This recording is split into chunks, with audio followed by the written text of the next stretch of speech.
Bismillahirrahmanirrahim. Assalamualaikum warahmatullahi wabarakatuh. Sebelumnya, perkenalkan nama saya Muhammad Nurfalik dari program studi Agronomi Fakultas Pertanian Universitas Lambung. Jadi pada kesempatan sore hari ini, saya berkesempatan untuk mendatangi kedai kopi Biji Borneo yang ada di Banjarbaru. Dan kebetulan juga saya juga bertemu dengan salah satu pegawai Penggiat kopi juga. penggiat kopi di Banjarbaru. Jadi pada kesempatan ini saya akan bertanya beberapa hal tentunya mengenai tentang kopi, terutama di bagian bisnis kopi itu sendiri. Mas, di awal-awal saya dulu nih nama Pian dan juga nama usaha kopi yang dijalankan.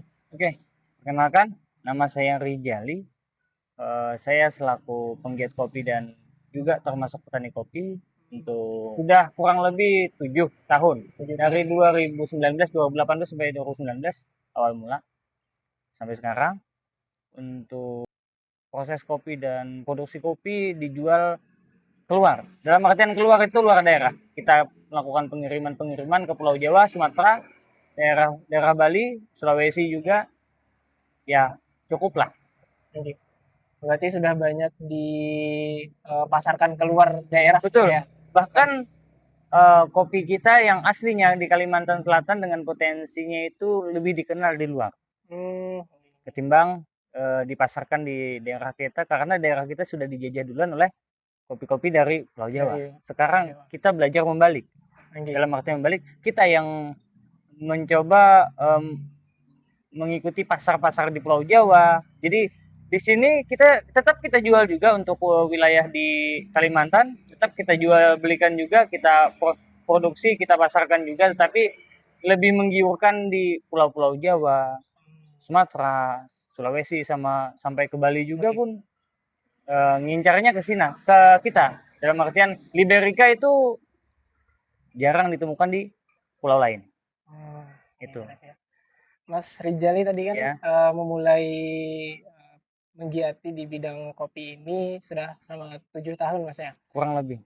Kurang lebih 7 tahun. Itu sudah menggiatinya di biji kopi Borneo ini kah atau di tempat lain? Start awal saya dari 2019 itu 2018 itu gabung di biji kopi. Dulu biji kopi di Banjarmasin.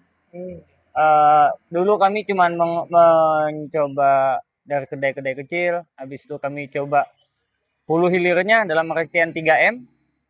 Kami menggunakan prinsip 3M, menanam, mengolah sampai menjual.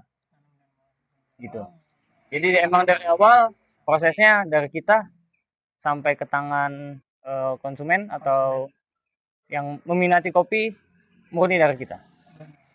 Dari penanaman, panen, habis itu penjemuran, sangrai, habis itu roasting, sampai dijadikan bubuk, itu dari kita serahkan ke masyarakat. Tapi dalam artian siapa yang mau membeli, dalam artian membeli itu mereka tidak kami patoki, mereka mau beli yang bubuknya atau yang bijinya. Kami juga bisa menyediakan yang masih biji, yang sudah di roasting, ataupun yang green bean, ataupun yang sudah jadi bubuk, dalam artian sudah bisa diseduh di rumah masing-masing. Berarti sebenarnya sudah 100% dari tanam sampai konsumen peminat kopi siap diminum itu Betul. disediakan di biji kopi Betul. ini. Nah, Mas, kan dari banyak sekali bisnis-bisnis di luar sana, entah itu kalau misalkan di perkebunan, misalkan kelapa sawit dan lain-lainnya, itu kenapa kira-kira Mas jadi memilih kopi jadi yang dikembangkan atau diminati gitu? Oke, so. Saya punya ada 2 cerita, mungkin ceritanya simpel aja. Yang pertama, dulu lagi kuliah, lagi mulai rame-ramenya kafe itu di Banjarmasin 2016 2017. Mulai yang bertambah kafe atau kopi shop.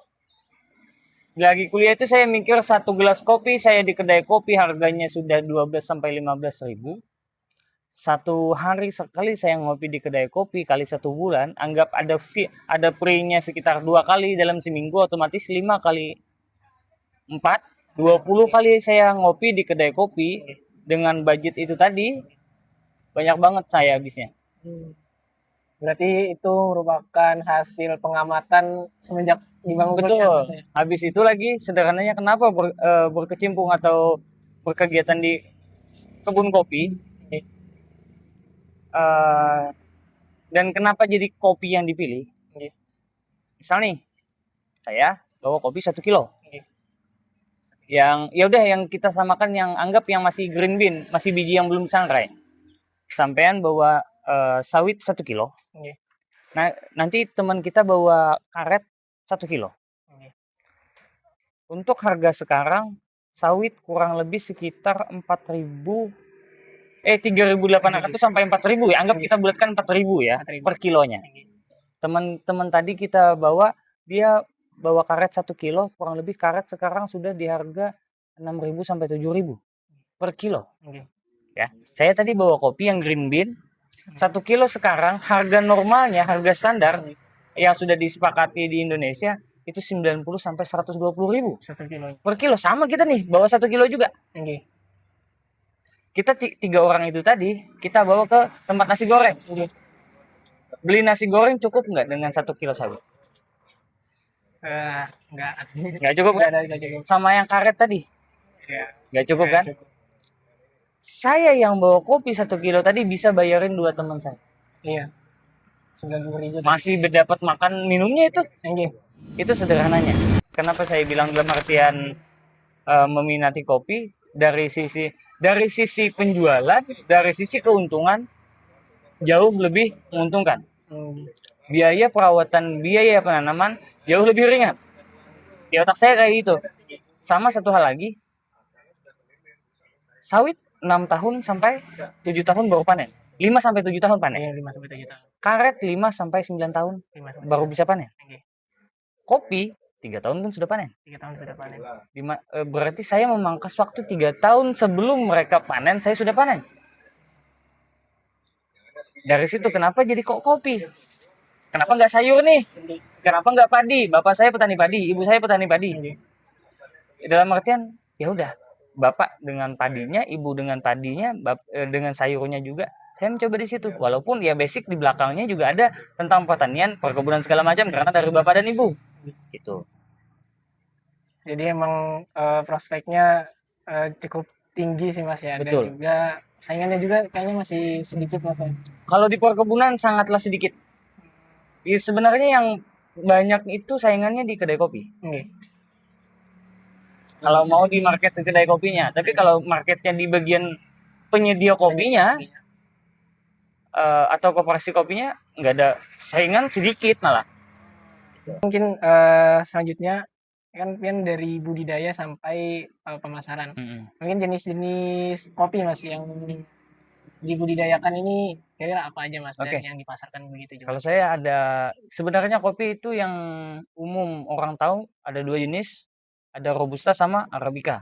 Yang terkenal di Pulau Jawa, Sumatera, Sulawesi, Papua dan daerah Lombok pokoknya NTT, NTB, Bali segala macam itu Robusta sama Arabica. Ada lagi yang namanya Liberica, ada juga yang namanya Excelsa. Liberica juga dikenal di Lampung, Sumatera. Di daerah lain sulit tumbuh dan mereka lebih mempercayai ke Robusta sama Arabica karena sesuai dengan tanahnya.